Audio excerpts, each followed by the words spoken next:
Valorant has a massive problem. Is it weapon recoil sprays? No. Is it map design? No. Is it the insanely priced skins? Also no.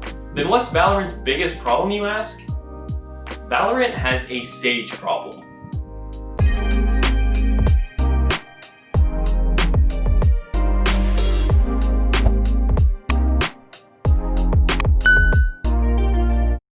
Hey everyone, Taraxo here, back with another video. I hope everyone has been doing well and enjoying the full release of the game. Now that Ranked is finally coming back, and as mentioned in the intro, I'm going to be talking about what I think is Valorant's biggest issue right now, and that currently is Sage.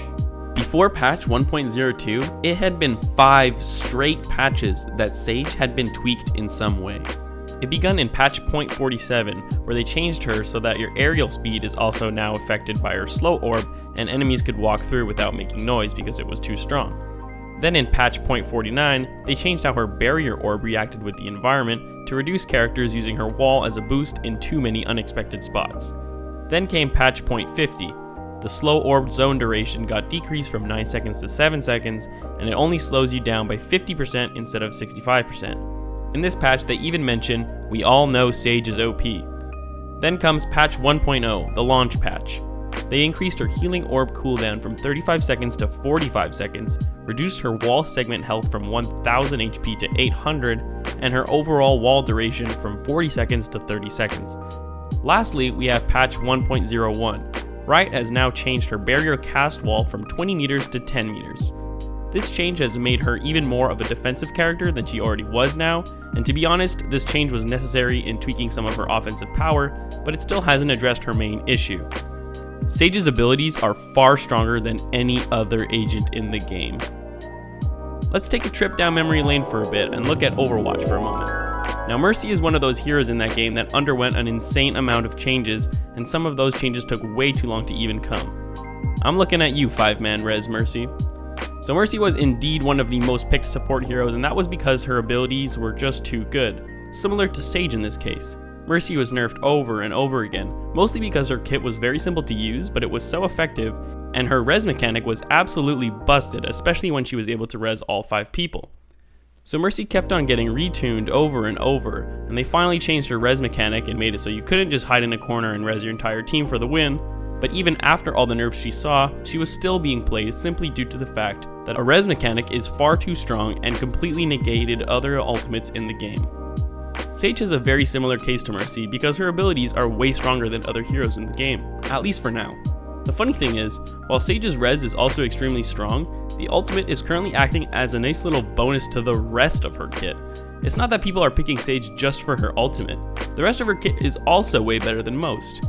She's currently the only character in the game that can heal others as well as herself if needed. She can stall a push from the other team better than anyone else. She has both a very strong slow field and a wall to stop pushes, as well as her heal, all on top of her having that res. She just has a stacked kit. Her other 3 abilities are some of the strongest in the game. You can look at other agents in the game and argue that not all 3 of their abilities are as good as Sage's 3. Some agents have abilities that are great for certain specific situations. For example, Breach's Aftershock is great for clearing tight cubbies and tight corners, but it's mostly situational. Sage's abilities are strong in nearly every situation on offense or defense. Defensively, like I mentioned before, she can stall a push from the other team with her slow and her wall like no other, and doesn't need to set up anything preemptively like Cypher does. The latest change of how far you can cast your wall was a great change for that, but that change was mostly to nerf her offensive use of the ability. On offense, she can still use her slow field and wall post-plant to stop pushes from certain areas, and straight up deny an entire entry location. Some agents are geared towards being stronger on offense or defense. Omen's kit rewards offensive play more than defensive. Cypher's kit is definitely more defensive oriented. But with Sage, she's strong on both sides, and that's just due to the nature of how strong her abilities are. Having a healer in a tactical shooter like Valorant will never not be powerful.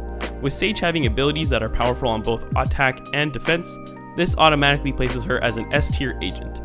Sage can always be used to her maximum potential in almost any situation. Other agents have their limitations on either attack or defense, but Sage doesn't. She's an outlier, and that's why she will always be topping the tier lists. If you single out each of Sage's abilities one at a time and put one of them on another agent, that agent would likely be perma-picked. Each of her abilities is insanely useful on its own, but Sage has 4 of those insanely strong abilities. While Sage can't res her entire team like Mercy 1.0 could, having a res at all in a game that doesn't respawn you until the round is over is incredibly strong. Regarding Sage's res, you might argue, well, it's not exactly like Mercy, Sage has to work for her res. Yes, that's partly true. Sage may have to put herself in a compromising or vulnerable position to get a res off. However, she can use her ultimate at any point during a round, so you can use her wall to block the other team from shooting at you while you res, or you just wait until enemies have moved away from their position to use your res. If we take a look at Cypher again, for example, he can only use his ultimate within 20 seconds of an enemy dying, but Sage has no time limit to get her res off. As long as there's a body on the ground, she can ult. It feels like no matter how much they nerf Sage, she will always be a must pick simply due to the fact that her abilities are far stronger than other agents. They can nerf her all they want, however, I think all that this will achieve is that it will make Sage even more boring and more of a chore to play.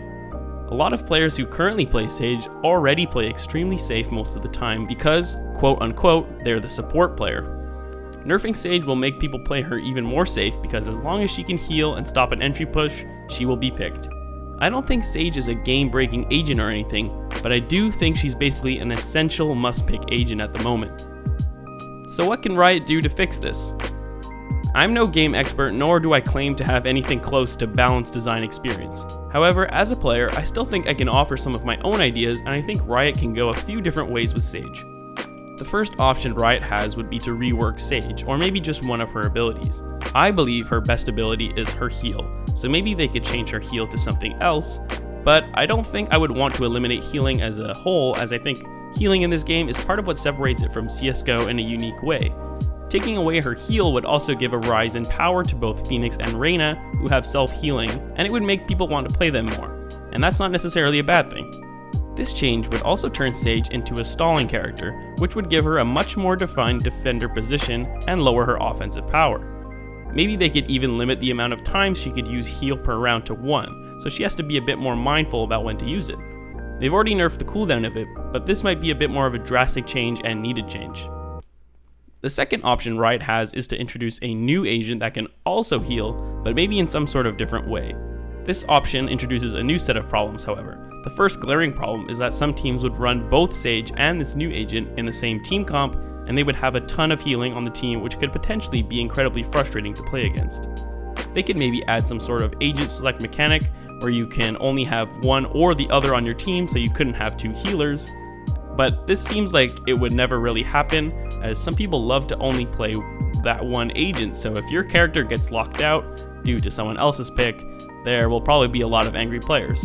Character locking never works, just look at the disaster that's happened in Overwatch League. The third option Riot could go for is to rework her ultimate. They could go about that in a few ways as well. The simplest way is to just add another required ultimate point so her res is less frequently used.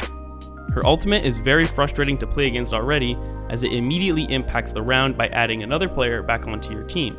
With more ultimate points needed, that impact will be felt fewer times. Another way they could do this is if Sage permanently loses her own HP when she uses her res. Maybe it would bring Sage down to a certain percentage of her current health, or just bring her health to 1, or even eliminates her from using her heal for the rest of the round after resing. These changes would add a deeper mechanic to the ultimate and make the player more conscious and careful when deciding to use her ultimate. This change adds at least some sort of trade-off to the best ultimate ability in the game. And these are just a few ideas Riot could go with when looking at further changes to Sage. I will say that I loved the newest wall change and believe that pushing her to become mostly a defender-focused agent is a great direction to push her in. I have a ton of faith in the Riot balance team, and they have been impressively transparent, which is a breath of fresh air compared to other developers. Anna Donlin and Joe Ziegler have been great this whole time, and I don't doubt they will continue to push this game into a great direction. They've done an amazing job so far, and I expect nothing less to come in the future. I'd like to ask what you think of Sage currently and what changes you would like to see in the future. Let me know down in the comments below. If you enjoyed this video, please don't forget to like and subscribe. It really helps me out and I really appreciate it. And it also lets me know what kind of videos you would like to see in the future. And that's all for today. I'll see you guys next time.